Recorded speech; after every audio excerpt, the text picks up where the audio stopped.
ఆయనకు అనుకూలమైన జీవితం మనం ఎలా జీవించాలి, ఇదే నేను ఈరోజు మీకు చూపిస్తుంది.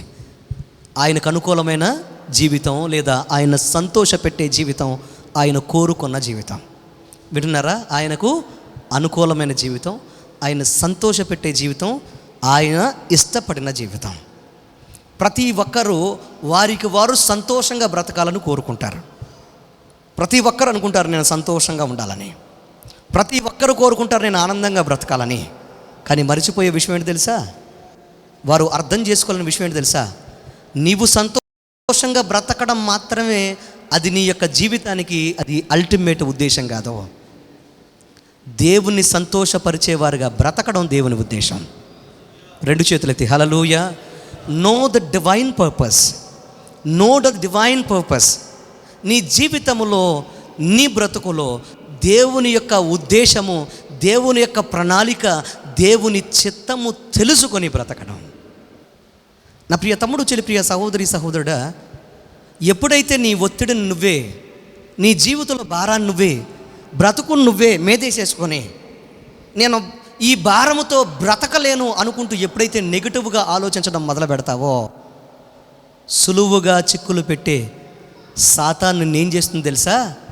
నీ భారము నువ్వు మొయ్యలేవు గనక నీకు చావే దిక్కని చావుకు నిన్ను ప్రేరేపిస్తుంది. అందుకోసమే ఈరోజు జాగ్రత్తగా వినండి. నేను ఈ మాట ఎందుకు చెప్పాలనుకుంటున్నాను అని అంటే, చదువుకునే పిల్లలు ఒకవేళ దీన్ని గ్రాంటెడ్గా తీసుకుంటారేమో. దయచేసి నన్ను అర్థం చేసుకోండి. తల్లిదండ్రులు అర్థం చేసుకోండి. మార్కులు ఒకటే జీవితానికి మూలం కాదు. ర్యాంకులు ఒకటే జీవితానికి చెప్పండి మూలం కాదు. జీవితంలో గొప్ప గొప్పవారు చదువులో ఫెయిల్ అయినా, వింటున్నారా, వారు జీవితంలో సక్సెస్ అయ్యారు. దేవునికి స్తోత్రం చెప్పండి హల్లెలూయా. కష్టపడి చదవాలి, చదవడం మన వంతు. ర్యాంకులు రావడం, గుర్తింపు రావడం, అభివృద్ధి చెందడం ఎవరి చేతుల్లో ఉంది? దేవునికి స్తోత్రం చెప్పండి హల్లెలూయా. నీకు నీవుగా కష్టపడితే, ఇంతకుముందు కూడా చెప్పాను, ఎగ్జామ్స్ రాస్తున్న పిల్లల కోసం, నీకు నీవుగా కష్టపడితే నువ్వేం చేయలేవు. కానీ దేవుని సహాయంతో నువ్వు చేసావా, దేవుని చేతుల్లో ఉన్న నీవు నీ బ్రతుకులో తప్పకుండా విజయం సాధిస్తావు. హల్లెలూయా. ఒక మాట చెప్పనా, ఒకవేళ నీ జీవితంలో క్లాస్ ఫస్ట్ రాలేకపోయినా, నీ జీవితంలో ఒకవేళ పాంప్లెట్ల మీద లేకపోతే ఫ్లెక్స్ల మీద నీ ఫోటో ఒకవేళ వేయించుకోలేకపోయినా నువ్వు, కానీ ఖచ్చితంగా అనేక మంది అలాంటి ఫోటోలు పడిన వారు కూడా నువ్వు జీతాన్ని ఇచ్చే స్థితిలోకి దేవుడు నిన్ను నిలబెడతాడు. రెండు చేతులెత్తి హల్లెలూయా. నా దేవునికి సమస్తం చెప్పండి, నా దేవునికి సమస్తం సాధ్యమే. దేవునికి సాధ్యం. ఈ రోజున ఎవరైనా కానీ నా ప్రియ తమ్ముడు, చెల్లి, ప్రియ సహోదరి, సహోదరుడా, కెరీర్ విషయంలో కలవరపడకండి, చదువుల విషయంలో కలవరపడకండి, భారం విషయంలో కలవరపడకండి, ఒత్తిళ్ళ విషయంలో కలవరపడకండి. నీ జీవితంలో, నీ బ్రతుకులో నువ్వు మార్చలేని దానికోసం దేవుని చేతుల్లో పెట్టి, అయ్యా ఈ బిడ్డలు నీ చేతులకు అప్పగిస్తున్నాను, ఈ పరిస్థితులు నీ చేతులకు అప్పగిస్తున్నాను, నీవు నడిపిస్తే నేను నడుస్తాను ప్రభువా అని నువ్వు గనక దేవునికి నీ యొక్క భవిష్యత్తును, నీ బిడ్డలను, నీ యొక్క జీవితాన్ని, కెరీర్ని, నీ చదువును అప్పగించగలిగితే దేవుడు నీ జీవితాన్ని ఆయన నిర్మించి అనేక మందికి నీడగా, అనేక మందికి ఆశ్రయంగా, అనేక మందికి నిన్ను ప్రయోజనంగా ఆయన మార్చేస్తాడు. హల్లెలూయా, హల్లెలూయా. మీకు చెప్పాను ఇంతకుముందు, KFC స్టార్ట్ చేసిన ఒక గొప్ప వ్యక్తి 65 సంవత్సరాల వయసులో తన విజయాన్ని సాధించాడు. బల్బును కనిపెట్టిన వ్యక్తి 1000 సార్లు విఫలమైన తర్వాత, వింటున్నారా, 1000 సార్లు విఫలమైన తర్వాత విజయాన్ని, చెప్పాలి బిగ్గరగా, సాధించి ప్రపంచానికి వెలుగునిచ్చాడు. జీవితంలో ఫెయిల్ అవుతున్నాము అంటే దీని అర్థం మనం చెడిపోయామనో, మన జీవితాన్ని కోల్పోయామనో అర్థం కాదు. మనకు విజయానికి మనము దగ్గర అవుతున్నాం. విజయం చూడడానికి మనం, చెప్పండి, విజయాన్ని చూడడానికి మనం దగ్గర అవుతున్నదని అర్థం. దేవునికి స్తోత్రం కలుగునుగా. నువ్వు ఎంత ప్రయత్నం చేస్తే అంత విజయానికి నువ్వేమవుతావు చెప్పాలి, విజయానికి నువ్వు దగ్గర అవుతావు. కంగారు పడకండి. ప్రభువు నీకు తోడుగా ఉంటే దేవుడు నిన్ను తప్పకుండా నిలబెడతాడు. ఆయన పాదాలు పట్టుకోండి, ఆయన చేతుల్లోనికి రండి. దేవునికి అనుకూలమైన జీవితాన్ని, చెప్పండి, దేవునికి అనుకూలమైన జీవితాన్ని జీవించండి. శ్రమలలో, కష్టాలలో, కన్నీళ్లలో నీ జీవితంలో దేవునికి అనుకూలంగా ప్రవర్తించి, దేవునికి అనుకూలంగా మాట్లాడి, దేవునికి ఇష్టపూర్వకంగా నువ్వు నడవగలిగితే నీ జీవితంలో నిన్ను స్థిరపరచడానికి ఆయన సిద్ధపడతాడు. భక్తుల జీవితాన్ని చూసుకోండి, యోబు జీవితాన్ని చూసుకోండి. యోబు జీవితాన్ని చూసుకోండి, అబ్రహాము జీవితాన్ని తీసుకోండి, దావీదు జీవితాన్ని తీసుకోండి, రూతు జీవితాన్ని తీసుకోండి, ఎస్తేరు జీవితాన్ని తీసుకోండి.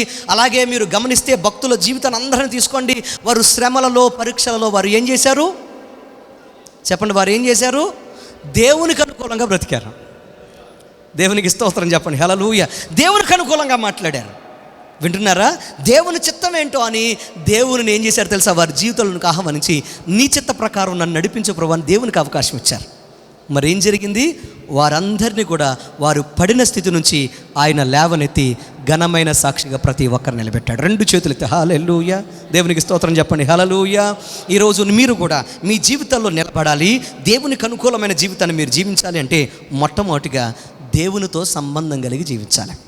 చెప్పండి ఏంటది? దేవునితో సంబంధం కలిగి జీవించండి. Relation with God. దేవునితో సంబంధం కలిగి జీవించండి. దేవునితో మాట్లాడండి. దేవునితో ఉండడానికి ఇష్టపడండి. ప్రకటన గ్రంథం 3వ అధ్యాయము 20వ వచనం మనం చదివితే ఒక అద్భుతమైన విషయాన్ని మనం చూడండి. ప్రకటన గ్రంథం 3వ అధ్యాయం 20వ వచనం చూడండి. ప్రకటన గ్రంథం 3వ అధ్యాయం 20వ వచనం. ఇదిగో నేను తలుపు నొద్ద నిల్చుండి తట్టుచున్నాను. ఎవడైనను నా స్వరము విని తలుపు తీసిన ఎడల నేను అతని యొద్దకు వచ్చి అతనితో నేనును, నాతో కూడా అతడును భోజనము చేయదుము. 2 చేతుల దేవునికి స్తోత్రం చెప్పండి. Hallelujah. The relationship with God. చెప్పానుగా, మన జీవితంలో మన బ్రతుకులో దేవునితో సంబంధం, చెప్పండి, దేవునితో సంబంధం కలిగి ఉండం. Build the relationship with God. నువ్వు ప్రతి దినము కూడా దేవునితో సంబంధం ఎలాగ కలిగి జీవించాలో, దేవునితో నువ్వు సంబంధం ఎలా నిర్మించుకోవాలో, వింటున్నారా, నువ్వు నేర్చుకోవాలి. ఎందుకు ఈ మాట మీకు చెప్తున్నానంటే, దేవునితో మనం సంబంధం కలిగి ఉండడానికి దేవుని వాక్యం చెప్తుంది. ఏంటి తెలుసా? ఆయనతో మనము, మనతో ఆయన భోజనము, పానము, వింటున్నారా, మాట, మంచి. దేవునికి స్తోత్రం చెప్పండి. Hallelujah. Build the relationship with God. దేవునితో మాట్లాడడం మనం ఏం చేయాలి చెప్పండి? ఏం చేయాలి? నీ అనుభవాలు నీకు నేర్పుతాయి. నీ నొప్పి నీకు నేర్పుద్ది, నీ గాయం నీకు నేర్పుద్ది, నీ అవమానం నీకు నేర్పుద్ది. వింటున్నారా? నీ జీవితంలో దేవునితో సంబంధం ఎలా పెట్టుకోవాలో ఎవరో నేర్పించవసరలా, అది దేవుడే నేర్పుతాడు నీకు.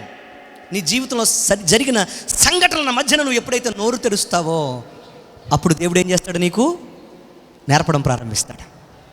దేవునికి స్తోత్రం కలుగును గాక. రోగాలు ఎక్కువైనాయా? పొలంలో పంటల్లో తెగుళ్ళు ఎక్కువైనాయా? అనుకూలంగా పంటలు లేవా? లేకపోతే వ్యవసాయం లేదా? ఉద్యోగం లేదా? వ్యాపారం లేదా?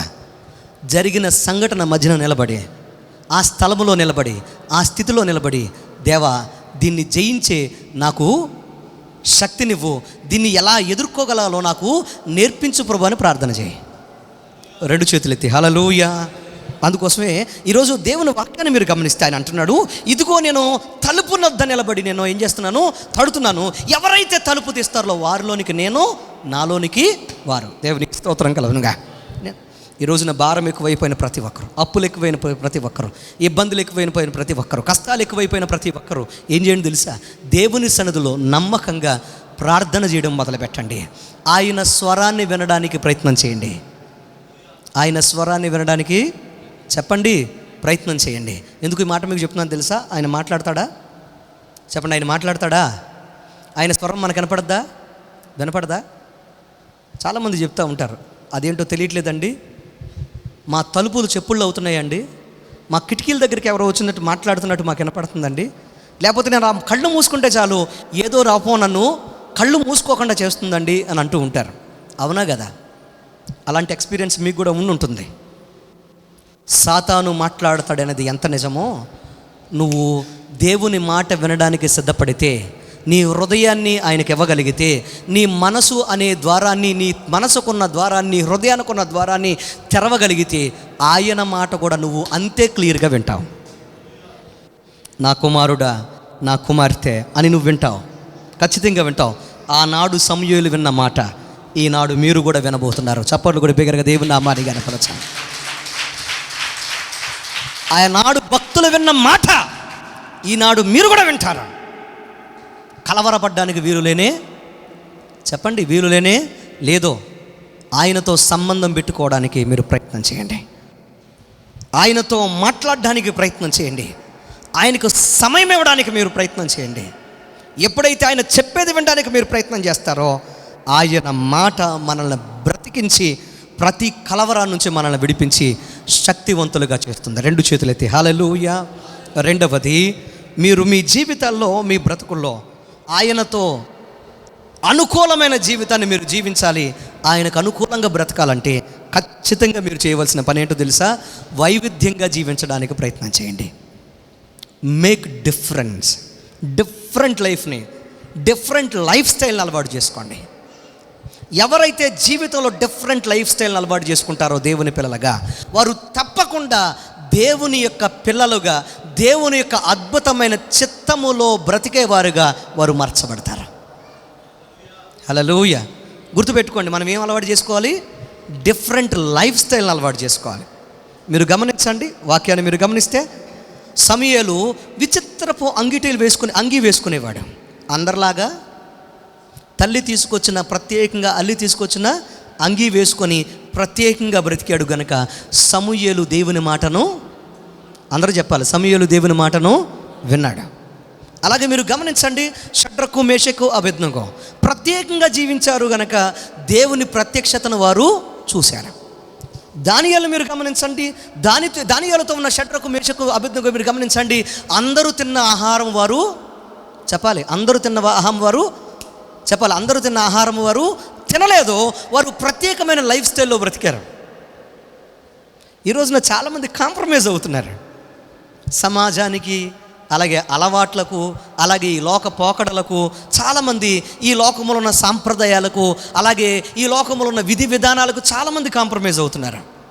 తమ్ముడు, చెల్లి, ప్రియ సహోదరి, సహోదరుడా, దేవునికి అనుకూలమైన పద్ధతుల్లో, దేవునికి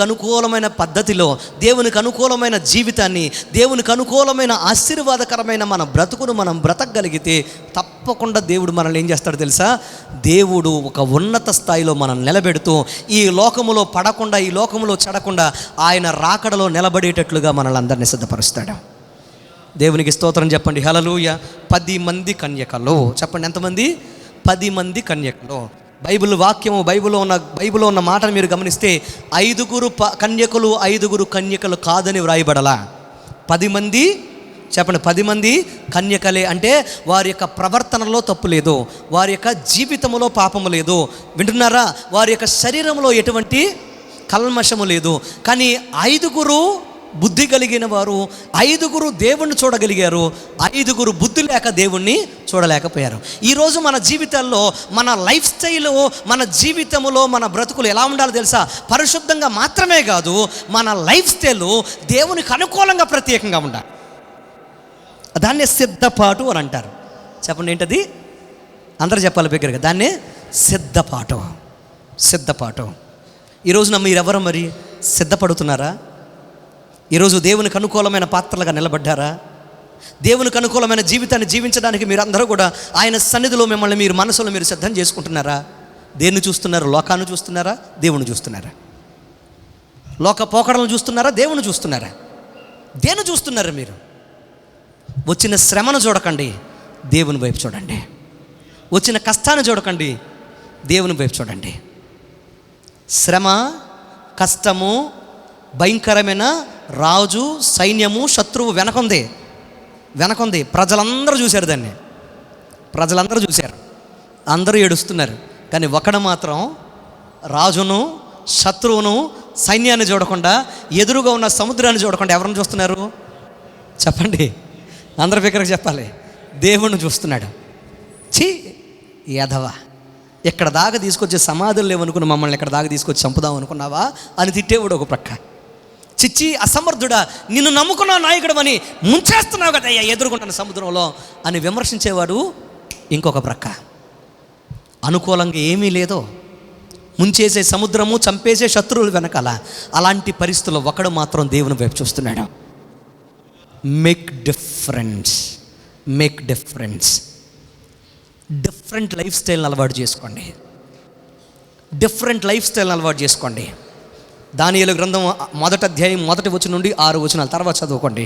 దానియేలు ప్రత్యేకించబడి ఎలా జీవించాడో, దానియేలు ప్రత్యేకంగా ఎలా బ్రతికాడో, దానియేలు ఎలాగ ప్రత్యేకించబడిన వాడే ఆకాశము తెరవబడి ఈ భూప్రపంచానికి జరగబోతున్న, ఇంకా జరగలేదు, కొన్ని జరగాలి ఇంకా, దానియేలు చూసిన ప్రవచన గ్రంథములో, దానియేలు చూసిన ప్రవచనాల్లో ఇంకా జరగాల్సిన ప్రవచనాలు కొన్ని ఉన్నాయి. అవి కూడా చూసేశాడు ఆల్రెడీ దానియేలు. ఎలా చూడగలిగాడు అని అంటే, దేవుని సన్నిధిలో ప్రత్యేకంగా జీవించాడు, ప్రత్యేకమైన జీవితాన్ని, లైఫ్ స్టైల్ని అలవాటు చేసుకున్నాడు కనుక. 2 చేతులెత్తి ఘనంగా చప్పలు కూడా దేవుని నామాన్ని ఘనపరచండి. శ్రమల మధ్యన, కష్టాల మధ్యన, అవమానాల మధ్యన, అనారోగ్యాల మధ్యన, భయంకరమైన వేధింపుల మధ్యన, భయంకరమైన కష్ట నష్టాల మధ్యన, అప్పుల మధ్యన, భయంకరమైన బాధాకరమైన పరిస్థితుల మధ్యన నీ జీవితంలో దేవుని వైపు చూడు. దేవుడు ఏం చేయబోతున్నాడో చూడు. దేవుని యొక్క అద్భుతమైన మహిమ, దేవుని యొక్క అద్భుతమైన చిత్తము, దేవుని అద్భుతమైన విజయము నీ కోసం అదే నీ యొద్దకు పరిగెట్టుకుంటూ వస్తుంది. హల్లెలూయా. ఆగిపోక, చెప్పండి, ఆగిపోక సాగిపోమన్నాడు ఎవరు చెప్పండి? మోషే. వెనకున్న సైన్యము, ఎదురుకున్న సముద్రము, ఇవేమీ చూడట్లా. దేవుడు చేయబోయే కార్యాన్ని మీరు చూడండి. నా దేవుడు ఇప్పుడు ఏం చెప్తాడు అది వినండి. ముందు ఎందుకు కంగారు పడతారో ఆయన చెప్పే మాట వినండి. ఆయన పిల్లలు ఆయన మాట వినాలి. చెప్పండి, ఆయన పిల్లలు చెప్పాలి, వినాలా వద్దా? ఆయన పిల్లలు ఖచ్చితంగా ఆయన మాట వినాలి. దేనికోసం? ఆయన చిత్తము మన జీవితంలో నెరవేర్చబడాలంటే మనం ఆయన మాట చెప్పాలి. విన్నంటే కుదరదు. ప్రాబ్లం ఏంటి చెప్పినా, ఈ లోకం మాట విన్నంతగా దేవుని మాట మనం చెప్పండి, లోకస్తుల మాట విన్నంతగా దేవుని పిల్లలు ఎవరి మాట వినరు? దేవుని మాట వినరు. ఈరోజున ఎంతగా ఇక్కడ అద్భుతమైన వాక్యం చెప్పినా ఈ వాక్యాన్ని అవలంబించేవారు తక్కువగా ఉంటారు. వెళ్ళి దేన్ని అవలంబిస్తారు? లోక పోకడల్ని అవలంబిస్తూ ఉంటారు, లోక మాటలనే అవలంబిస్తూ ఉంటారు. అల్టిమేట్గా నీ జీవితంలో ఆయన చిత్తము నెరవేర్చబడాలి.